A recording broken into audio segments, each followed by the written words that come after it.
and welcome to this week's assembly. This week, Mr. Balwood will be sharing the message with you. Before he starts, I would like to take this opportunity to wish all our moms a truly happy Mother's Day on Sunday. Even though this is a Mother's Day in lockdown that we will, I'm sure, never forget, I truly hope that it is a special day for you. Moms, you are true heroes. Thank you for everything that you do for your children, for being there for them, for caring for them, for homeschooling them, assisting with that at this time, for cooking, for cleaning, and so much more. We salute you, moms. We thank you, and we will be celebrating with you on Sunday. Thank you. Thank you, Mrs. Sinclair. Good morning, boys and girls. Wow, so here we are, our fourth week of online learning. And what is it, like our sixth week of being locked down? Although for some of you, it probably feels like your 16th week or even your 60th week of being locked down. It's taken ages, hasn't it? And I'm sure, just like me, a lot of you are feeling like when you've got to get up in the morning, like, oh, why do I have to do this? I can't do this. It's just too much. And you're thinking, why am I even bothering?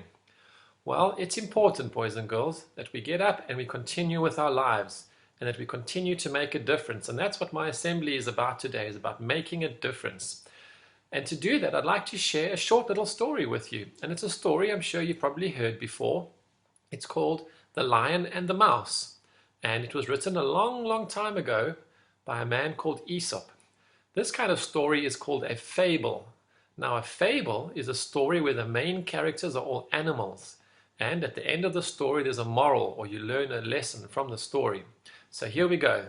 The fable about the lion and the mouse. Once upon a time, there was a very big, scary lion that lived in the jungle. One day, he was taking a nap. In the forest, got his head on his paws, having a nice sleep after probably having a nice big meal. Anyway, along came a little mouse, sniffing here and looking around, looking for some seeds or some nuts or something to have a little meal with.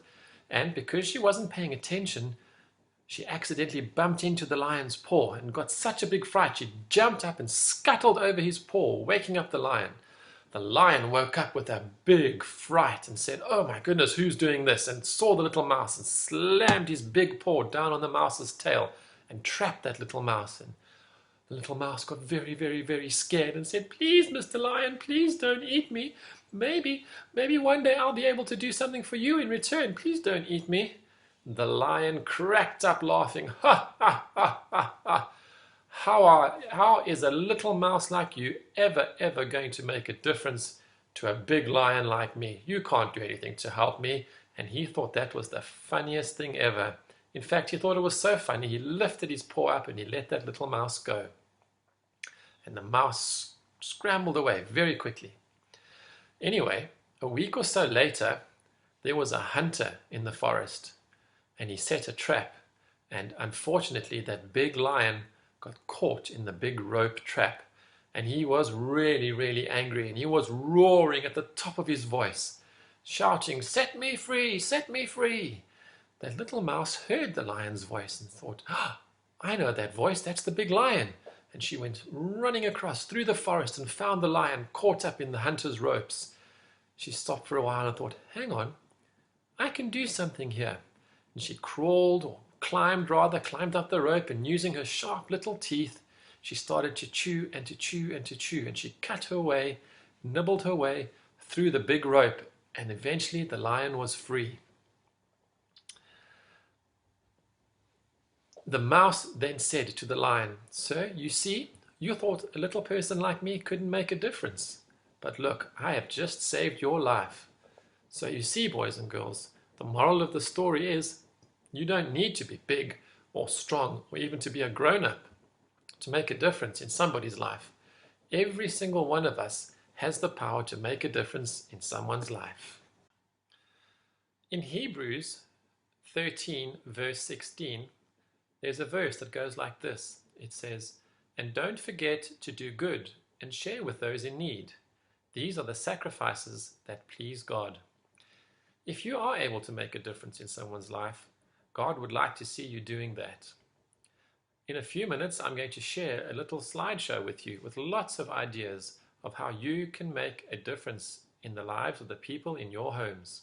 But before we watch that, let's say a little prayer. Please bow your heads with me. Heavenly Father, we thank you for keeping your hand over us in these difficult times. Help us to look for opportunities where we can make a difference in someone else's life. Give us the strength and the patience and the grace and the understanding with all those around us that we can be someone who makes a difference. In Jesus' name we pray. Amen.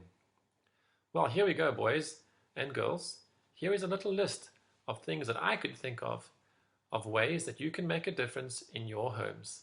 I hope you enjoy it. Here are a few suggestions, boys and girls, of things that you can do that will make a big difference in your lives and especially in your parents' lives as we deal with all these crazy times that we're going through. Make your bed every day, without exception. If you set that as a goal, then you've already achieved one thing straight after you wake up. Once you're up, get changed out of your pajamas. It's easy to stay in the most comfortable clothes possible, but getting dressed gives you a purpose and tells your brain to get serious about the day and especially about the schoolwork you need to do. Take some time to pray, or even just take a moment to yourself. Talk to God, or just sit with your thoughts. If you have some sad or angry or even scary thoughts, try to think of some positive ways to deal with them. Have some sort of daily plan or routine. It's like your daily school timetable. It gives you a sense of the things you need to finish and what your day requires of you. Eat healthily. It's a proven fact that healthy eating means a healthy mind. And it really makes Mom happy when you eat those veggies that she's cooked for you. Speak to people that are not living in your house. This is super important. If you can, video call your granny, or your cousins, or even your best friend. They will love to hear from you. Get some sun if you can. Go outside, sit in your garden, or on your balcony, just feel the warmth of the sun going into your body. It will make you feel great and brings about happy feelings. Do some exercise. While you're outside, get moving. Follow Coach Kim and Coach Isak's awesome PE videos. Get your blood flowing. This will improve your mood and relieve stress. And that makes Mom and Dad happy. This one's for your parents. Spend less time watching the news and on social media. Too much bad news can get us down, and it hinders us from being positive. Some things are just beyond our control. Let's not waste time and energy on them. And finally, the biggest way to make a difference right now is to focus on your family. If you can, have dinner together every day. Be kind, be patient. Be understanding. Together you will get through this. And there you have it, a couple of suggestions on how you can make a difference at your home and in your lives. Right, let's move on to some physical education. Here we have another challenge from Mr. Sandman. Hey boys and girls, Coach Dave here. I was challenged last week by Jamie Archibald in grade 2 to do sit-ups and take catches at the same time. I've completed his challenge and I now forward that challenge on to all of you. See how many you can do. You can use a netball, a soccer ball, a piece of paper, anything that suits you. Enjoy the challenge and don't forget to send me your videos, please. Thank you.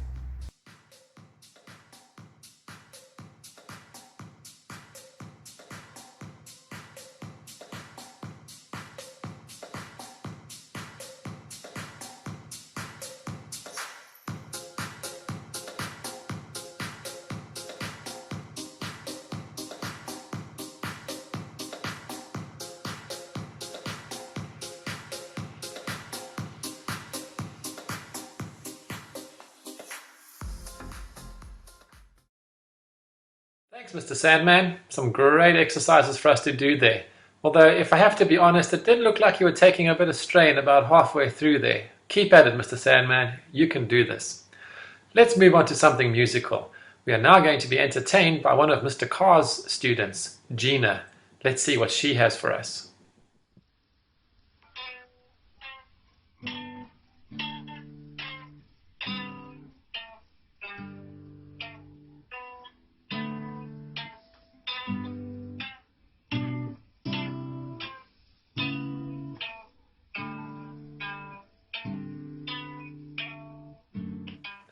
Thanks, Gina. That was really well done. I know how hard it is to stand up in front of people and talk or play an instrument. Well done for being brave. And everyone else, Gina's only in grade 3, so that was excellent. Right, last week, Mr. Walker set us a really good brain buster. Here are the names of some of the pupils who seem to have figured it out.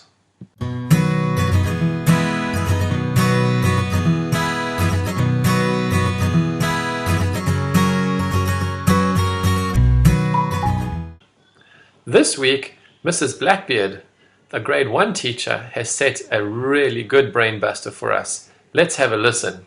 Good morning, boys and girls from Sunningdale Prep. I hope you are well and I hope you are keeping safe. This morning, I've got a little bit of a brain buster for you. Can you help me crack the code for this padlock? I have some clues for you. Listen carefully. Are you ready? The first number that I've tried, 7, 8, 6, nothing is correct. The second number that I've tried, 6, 8, 2. One number is correct and in the correct position. The next number, 206. Two numbers are correct, but both are in the wrong positions. And the last one, 645. One number is correct, but it is in the wrong position. Right, boys and girls. Get those heads thinking. Get those brains going. Ask your brother and sister to help you, your mom or your dad. If you think you've cracked the code, kindly email your answers either to Connie or to Michelle. Good luck, boys and girls, and enjoy the challenge. Ooh, that's a toughie. Thank you, Mrs. Blackbeard. I look forward to seeing what responses we get to that one. Well, boys and girls, that brings us to the end of this week's assembly.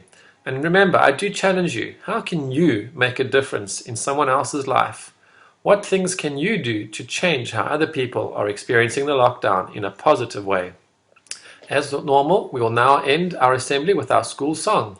So I invite you to stand up and to sing along.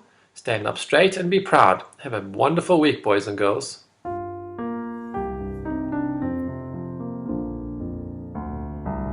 Jesus is Lord of our school here. Foundations are safe and secure. Without Him, our work here is empty. In His presence, we can be sure. Carpe diem, He is Lord here. We will praise Him every day. Grow Elkanah, God's creation. We will serve Him in every way.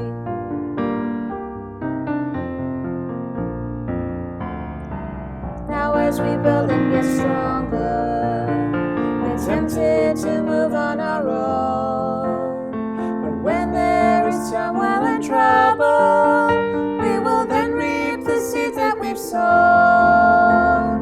Carpe diem, He is Lord here. We will praise Him every day.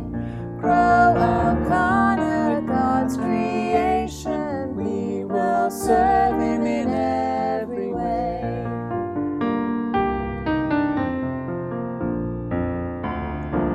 One day we'll face a new season. Our treasure will be by His grace. We'll realize our time at Elkanah, it prepared us to finish the race.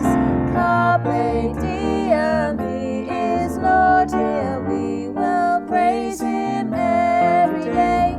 Grow Elkanah, God's creation. We will serve Him in every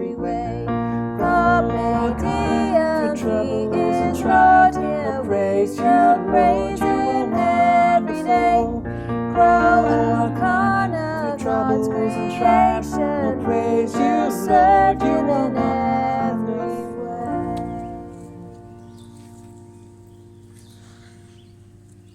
Shh, boys and girls, don't tell my dad I'm doing this, but on Sunday, it's Mother's Day, so you can really make a difference in your mom's life if you just have a breakfast in bed or you make her a homemade card. I think she'll really enjoy that. It can make a difference in her life.